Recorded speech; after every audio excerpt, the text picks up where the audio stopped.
ClickMagnet analyzes your channel to find videos that could get way more views with simple tweaks, shows what thumbnail elements work best for your audience, and helps you understand your top performing content. Go to YouTube Studio and click the TubeBuddy drop-down menu. Select ClickMagnet. Click Get Started. It will process your channel data, then you'll see 4 sections. Power rankings show your top and bottom performing videos. Click the drop-down to filter by YouTube search, suggested videos, or browse features. Each video shows its ranking, thumbnail, click-through rate, watch time, total clicks, and a strength score. The green bars mean good performance. The red bars means needs improvement. Focus on making more content similar to your top ranking videos. Element Inspector analyzes your last 50 videos to show what thumbnail elements work best. Faces compares thumbnails with faces versus no faces.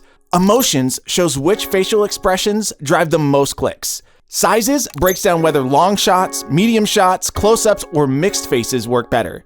Text versus no text shows if adding text to thumbnails helps or hurts. Use these insights to optimize your future thumbnails. If close-ups perform better than wide shots for your channel, start using more close-ups.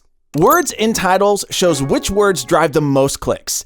Add these power words to future titles. CTR opportunities shows videos with good performance, but low click-through rates. Your biggest missed opportunities. Look for videos marked very high or high opportunity. These videos have great watch time and engagement, but low performing thumbnails and titles. Click A/B tests to fix their packaging and potentially double their views. Advanced Analytics exports detailed data. Change the time frame, filter by traffic source, and minimum impressions. Then click Export to CSV. Use this for deeper analysis or to track specific video performance over different time periods. That's ClickMagnet, your complete toolkit for understanding what drives clicks on your channel and finding videos that could be performing way better.